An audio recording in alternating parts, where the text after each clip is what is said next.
지금 여러분 손에 들고 있는 스마트폰, 입고 계신 옷, 아침에 마신 커피, 이 모든 게 사실은 거대한 배를 타고 우리에게 온 거잖아요? 그런데 그 배들이 다니는 길 뒤에는요, 눈에 보이지 않는 국가들의 아주 치열한 전략이 숨어 있다는 사실 혹시 알고 계셨나요?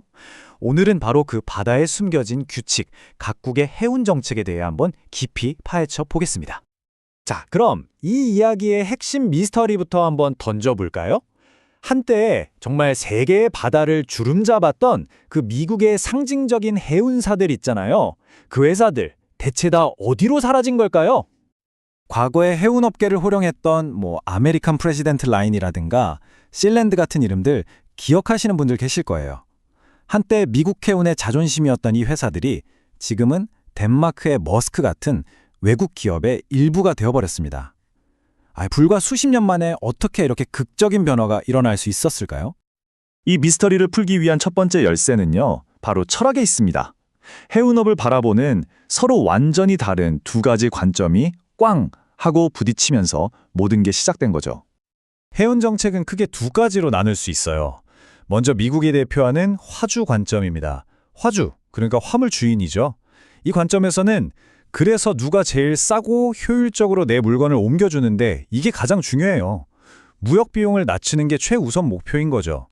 반면에 한국, 일본 같은 아시아 국가들이 택한 선주 관점은 질문부터가 다릅니다.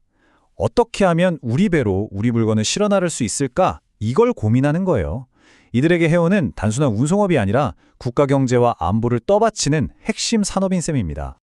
그럼 화주 우선이라는 철학이 실제 정책으로는 어떻게 나타나는지 미국의 사례를 통해 좀 더 구체적으로 한번 들여다보겠습니다. 미국의 접근법, 이게 참 재밌습니다. 어떻게 보면 되게 이중적이거든요. 국제 해운 시장에서는 자, 무한 경쟁이야 하면서 자국 해운사들이 외국에 팔려나가는 걸 그냥 내버려뒀어요. 하지만요, 미국 영토 안에서, 그러니까 미국 항구 사이를 오가는 국내 해운만큼은 얘기가 완전히 다릅니다. 정부 보조금도 주고 또 화물유보법이라고 해서 특정 화물은 무조건 미국 배로만 옮기게 하는 법으로 아주 철저하게 보호하고 있죠. 이런 강력한 보호무역주의를 가능하게 하는 법적인 장치가 있는데 바로 카보타주라는 겁니다.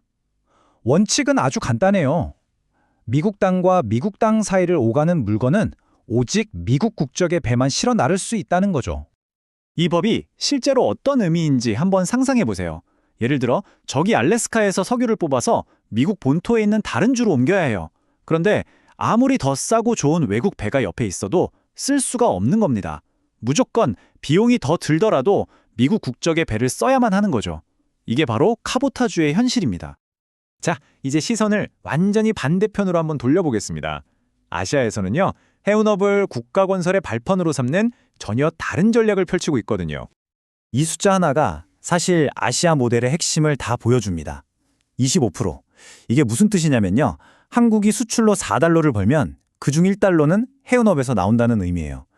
우리가 흔히 아는 반도체나 자동차 못지않게 해운업이 국가 경제에 아주 중요한 기둥 역할을 하고 있다는 거죠.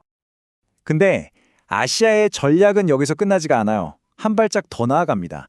단순히 배를 운영하는 걸 넘어서 아예 배를 만드는 산업까지 꽉 쥐고 있는 거예요. 한국, 중국, 일본, 이 세 나라가 전 세계 선박의 대부분을 만들고 있습니다. 그러니까 자국 조선소에서 만든 배를 자국 해운사가 운영하는 아주 강력한 선순환 구조를 만들어낸 거죠. 그럼 구체적인 정책들은 뭐가 있을까요? 한국은 석유나 가스 같은 전력적으로 중요한 물자는 반드시 우리나라 배로 옮기도록 법으로 정해놨고요. 대만 같은 경우는 무역의 거의 절대적인 부분, 90%를 해운에 의존하면서 국가가 직접 나서서 수출을 장려합니다. 그리고 이 나라들의 가장 중요한 공통점이 있어요. 이들 국가의 해운사들은 평소에는 돈을 버는 상업활동을 하지만 전쟁 같은 비상시에는 즉시 군사작전을 지원해야 할 의무를 가지고 있다는 겁니다. 바로 이 군사적 의무라는 부분에서 이거 완전히 다른 얘기인 줄 알았는데? 싶었던 미국과 아시아의 전략이 만나는 지점이 생깁니다. 바로 국가 안보라는 카드죠. 상선대라는 개념 어렵게 생각할 거 없어요. 그냥 이 간단한 과정을 생각하시면 됩니다. 국가에 비상사태가 터지면 정부는 민간 상선을 징발해서 군사물자나 병력을 실어 나르는 데 투입할 수 있는 거예요. 평범한 상업용 자산이 순식간에 군사적 자산으로 바뀌는 거죠. 결국 핵심은 이겁니다. 그렇게 자유시장을 외치던 미국조차도 국가 안보에 관한 한 강력한 자국 상선대가 반드시 필요하다고 법에 딱 명시하고 있다는 사실이에요. 그러니까 해운 정책이라는 게 단순히 경제 논리만으로는 절대 설명될 수 없다는 뜻이기도 하죠. 자, 그럼 이렇게 서로 다른 전략들이 결국에는 뭘 향해 가고 있는 걸까요? 그 궁극적인 목표는 과연 뭘까요? 한번 그 답을 찾아보겠습니다. 결국 모든 길은 하나로 통합니다. 미국 방식이든 아시아 방식이든 모든 해운 정책은 결국 이 네 가지 목표 사이에서 균형을 맞추려는 노력이라고 볼 수 있어요. 경제 성장, 국가 안보, 자국 산업과 일자리 보호, 그리고 안전과 환경까지. 이 중에서 어떤 가치를 조금 더 앞에 두느냐가 각국의 다른 경로를 만들어낼 뿐인 거죠. 그리고 이것이 바로 오늘 이야기의 가장 중요한 결론입니다. 해운 정책이란 건 결국 전 세계적인 자유시장에 맡겼을 때 얻을 수 있는 효율성과 우리 손에 꽉 쥐고 있을 때 얻을 수 있는 안보 사이에서 벌어지는 팽팽한 줄다리기인 셈입니다. 그래서 마지막으로 이 질문을 던지고 싶습니다. 모든 것이 인터넷처럼 연결된 이 글로벌 시대에 굳이 우리 배, 우리 선대를 고집하는 것은 낡은 과거의 유물일까요? 아니면 언제 터질지 모르는 미래를 대비하는 현명한 보험일까요? 이 질문에 대한 여러분의 생각은 어떠신가요?